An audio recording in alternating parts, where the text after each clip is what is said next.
ఇప్పుడు మనకి ఆహుతులుగా వచ్చినటువంటి విశిష్ట వ్యక్తులు శ్రీ రాకా సుధాకర్ గారు.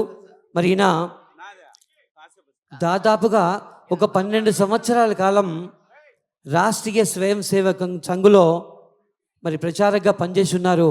అందులో విశిష్టంగా అస్సాం రాష్ట్రంలోనే దాదాపు 11 సంవత్సరాలు. మరి ఎందుకు విశిష్టంగా అన్నానంటే ఎన్నో విపరీత పరిస్థితులు అక్కడ ఉన్నాయి. అట్లాంటి పొజిషన్లో 11 సంవత్సరాలు అక్కడ శ్రీ రాకా సుధాకర్ గారు పనిచేస్తున్నారు. దాని తర్వాత ఎన్నో సంస్థల్లో సీనియర్ పాత్రికేయులుగా ఉన్నారు. మరి అట్లాంటి ఒక అద్భుతమైన వ్యక్తి. ఆయనకి యూట్యూబ్ ఛానల్ ఉంది. ఇవాళ రాకా లోకం అనే ఒక యూట్యూబ్ ఛానల్, అత్యద్భుతమైన ఛానల్. అది జాతీయవాద ఛానల్. దానికి ఆయన అధిపతి కూడా. మరి ఆయన గురించి ఆయన మనతో మాట్లాడతారు. ముఖ్య అతిథిగా విచ్చేసినటువంటి శ్రీ రాకా సుధాకర్ గారు ప్రసంగిస్తారు. ఇప్పుడు మనందరికీ 10 అవతారాలు తెలుసు. 11వ అవతారము జనతా జనార్దనుడు. ఆ 11వ అవతారము నా ముందున్నది జనతా జనార్దనుడి రూపంలో కాషాయ కండువాలు వేసుకుని అందరూ కూడాను భక్తి భావోద్వేగాలతో నిలబడి ఉన్నారు. 2780 ఇళ్ళు, 10 సెక్షన్లు, 40 అంతస్తులు, ఆ పక్కన అంత పెద్ద అపార్ట్మెంట్లు ఉన్నటువంటి ఒక టౌన్షిప్. ఇక్కడ సకల సౌకర్యాలు, సకల ఉపభోగాలు, సకల వైభవాలు ఉన్న తరువాత కూడా ఈ కాలనీలో నివసించే ప్రజలకు తృప్తి కలగలేదు. తృప్తి కలగక ఎదురుగా ఉన్నటువంటి తుప్పలలో, చెట్ల మధ్య, కంపల మధ్య ఉన్నటువంటి ఒక బండరాయిని చూశారు. ఆ బండరాయి దగ్గర హనుమంతుడి విగ్రహం కనిపించింది. ఆ కొండకి చెక్కినటువంటి హనుమంతుడి పక్కన ఒక రాముడి విగ్రహాన్ని ప్రతిష్ఠించారు. రాముడికి హనుమంతుడికి పూజ ప్రారంభించారు.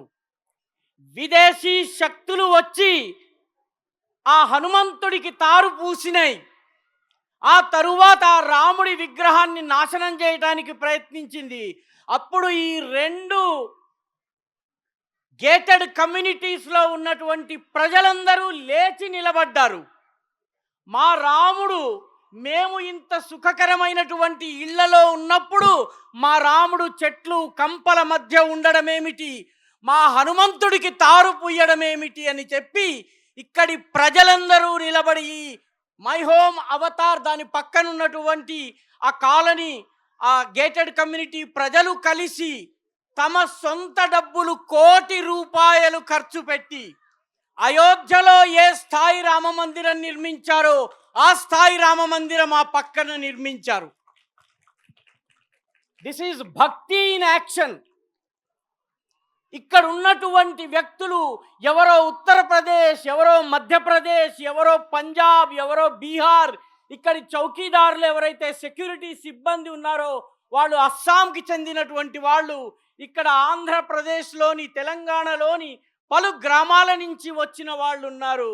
భాష, ప్రాంతము, ఆచార వ్యవహారాలు ఇవన్నీ పక్కన పెట్టి నా రాముడికి గుడి కట్టాలి అని చెప్పి అక్కడ అద్భుతమైనటువంటి దేవాలయం కట్టారు. 20వ తారీఖు నుంచి పూజలు ప్రారంభమవుతాయి. 23వ తారీఖున మన రాష్ట్రపు గవర్నర్ గారి చేతుల మీద రామ మందిరం ప్రారంభమవుతుంది. అందుకని ఈ 2 కాలనీలు ఏవైతే ఉన్నాయో ఈ కాలనీ ప్రజలకు నేను శిరస్సు వంచి అభినందన పూర్వకమైనటువంటి నమస్కారం చెప్తున్నాను. మిత్రులారా, మీరు సాధించిన విజయం సామాన్యమైంది కాదు. భూబకాసురులకు వ్యతిరేకంగా పోరాడారు.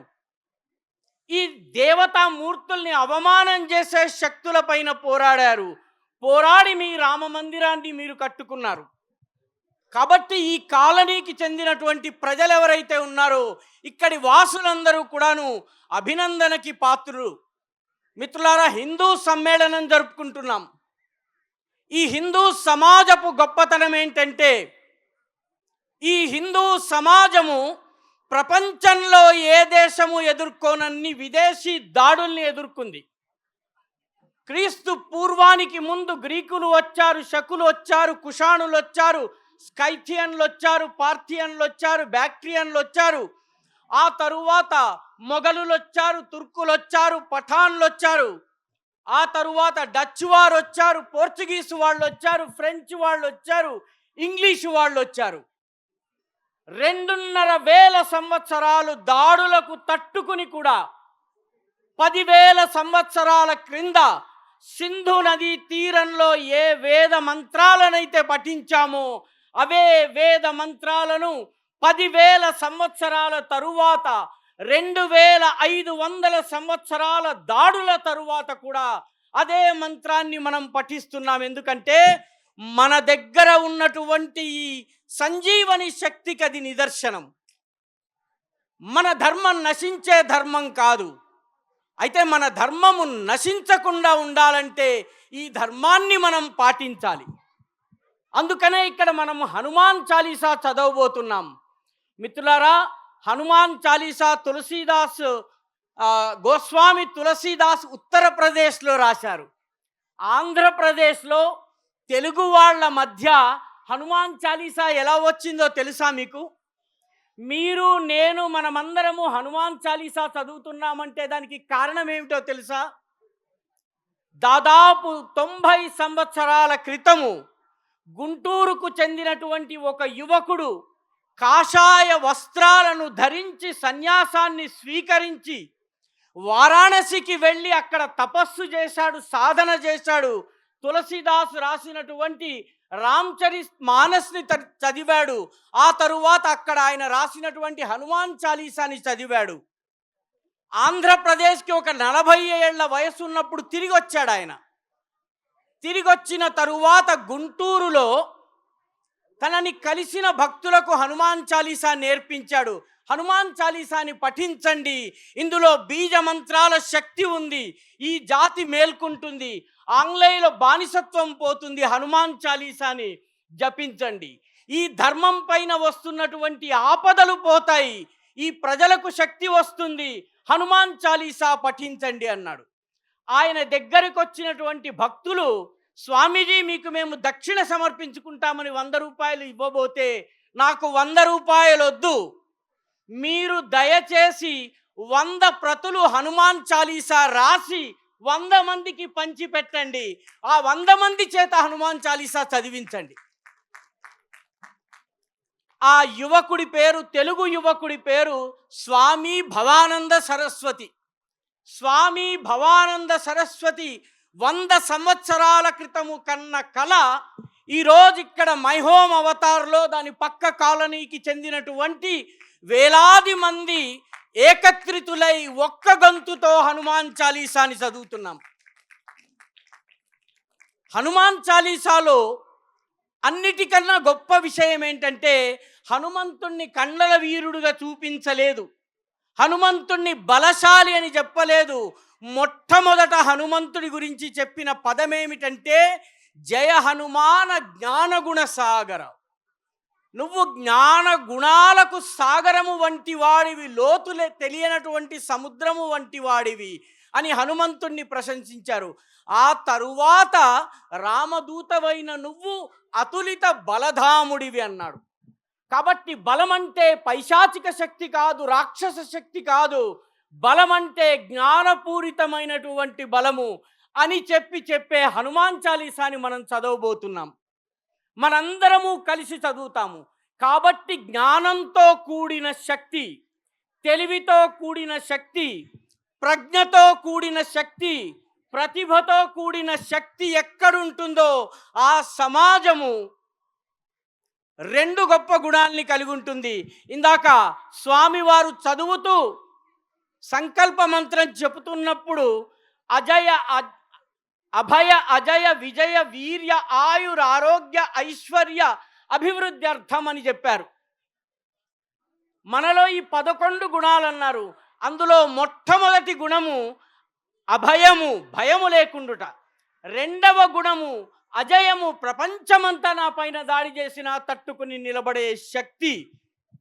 3వది విజయము, అంటే నేను ఏ పనిని చేపడితే ఆ పనిలో విజయం సాధించటము, ఆ గుణాలు మనలో ఉండాలని చెప్పి స్వామివారు మనందరి చేత సంకల్ప మంత్రం చదివించారు.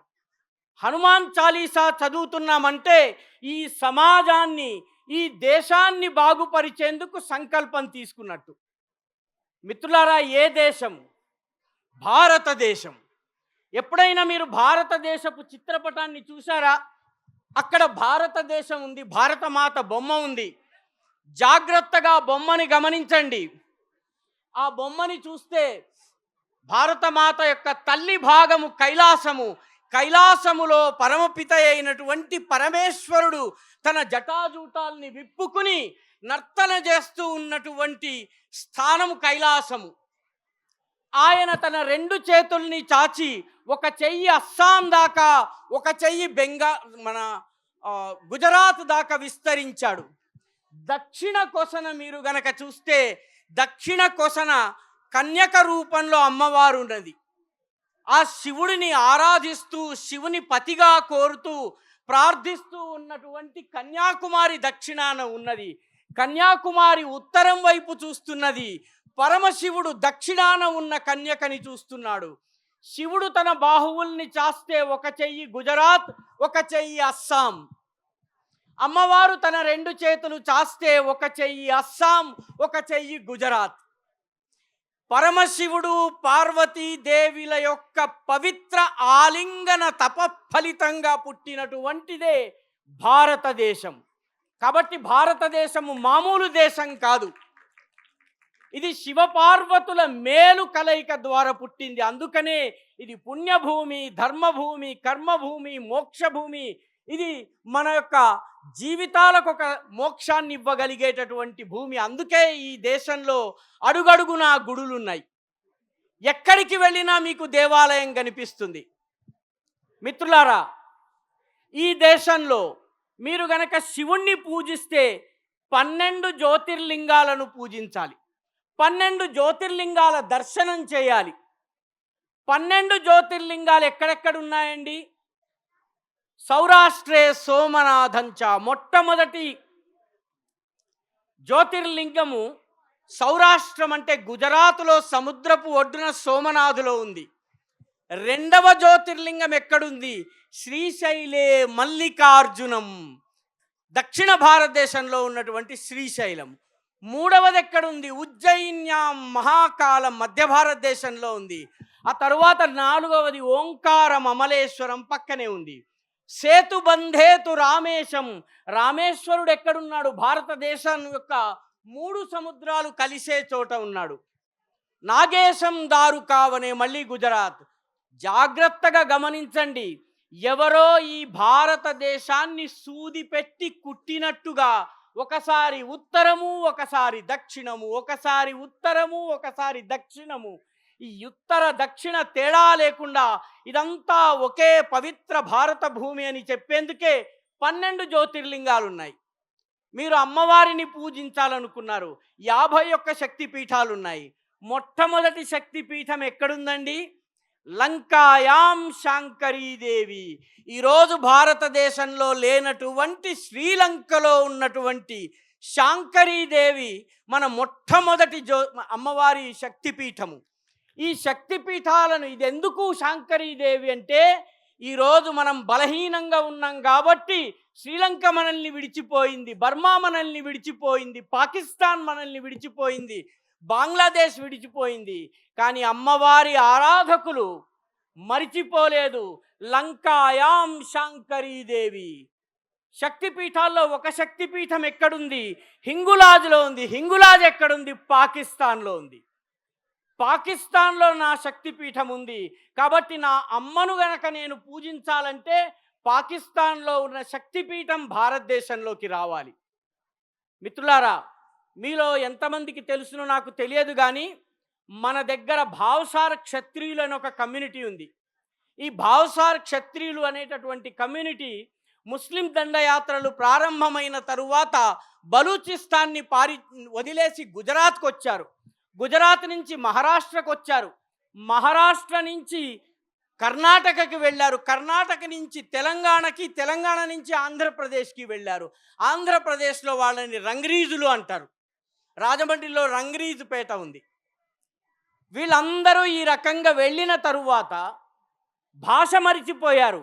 కర్ణాటక వాడు కన్నడ మాట్లాడాడు, మహారాష్ట్ర వాడు మరాఠీ మాట్లాడాడు. వీళ్ళందరూ వేరైపోయిన తరువాత కూడా వీళ్ళందరి కులదేవత మారలేదు.